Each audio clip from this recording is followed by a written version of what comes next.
Ministry y'ebyentambula n'enguudo etaddewo omukutu ab'ebidduka ebibeera byakayingizibwa mu ggwanga bwe bagenda okubirondoolera okutuuka nga bimaze okuweebwa namba plate. Kidiridde okwemulugunya okuva mu bayingiza mmotoka mu ggwanga kitwala obudde buwanvu nga tebannafuna namba plate ate nga basasula ssente ennyingi mu bbondi buli lunaku.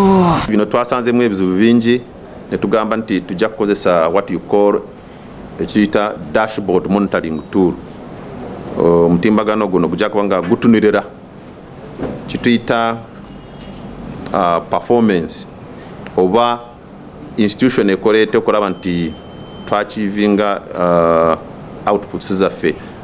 Ministry of Works, Uganda Revenue Authority, UNBS. Commissioner Winston Katushabe annyonnyodde nti ebitongole byonna ebikwatibwako ku kuwandiisa emmotoka okutuuka okufuna namba plate omuli ba clearing agent URA n'abalala bagenda kuvunaanyizibwa kyenkanye era nti omukutu guno gwakuyambako okumanyawo empapula we zisikatidde. Katugezako okulaba nti zino gaps ezibaddewo tuzaadressinga through this monitoring system.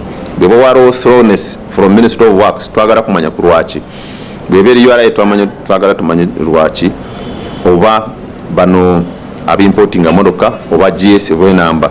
So nolwekyo twagambye n'abana abatuwa enamba bamaking sure nti enamba zirina okubeerawo full time. Annyonnyodde nti emmotoka yonna oluvannyuma lw'okusasula emisolo gyonna terina kusukka ssaawa 8 nga tennaweebwa namba plate. Ategeezezza nti wabaddewo ekizibu ky'okukusa emmotoka nga baziyisa mu ppanya ne bazifunira namba plate ez'ebitongole by'okwerinda ekintu kyagambye nti kikyamu era nti kifiiriza eggwanga omusolo nga ne kino kyakugonjolebwa nga beeyambisa omukutu oguteereddwawo. Oluusi baagala kukozesa enamba za security nga UPDF oba Uganda Police Force.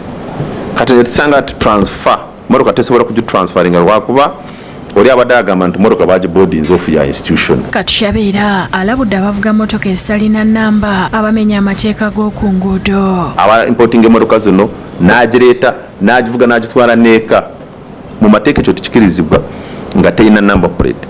Kati ebyo bye tugenda kutunula ojja kusanga ne bimwe bagenda babikyusa emotoka eringa SUV oba agiregisteranize nga tricycle. Era agamba nti bakukyusa logbook okwewala abazicupula. Bwirekezeki okuva mu URA ategeeza nti omukutu guno gugenda kubayamba nnyo mu kutambuza emirimu gyabwe. Eno system ejja kutuyamba nti anaalwisa system ajja kuba responsible rather than omuntu kubeera nga ategwa okubira si akyalina n'empapula zo nga zamuvaako dda. Mu lukuŋŋaana luno n'abasuubuzi b'emmotoka bakiikiriddwa era basanyukidde enteekateeka eno. Ng'osasula namba plate ng'ekutwalira weeks nga 2 oba 3 okufuna namba plate yo gy'osasulidde $7,000. Tusuubira nti ejja tuyamba okumanya wa wali obuzibu. Wangu olaba eno process ya namba plate erimu bapuleya banjawulo. Shamshad Nalujja yakusakidde eggulire lino ku Rawukedde TV.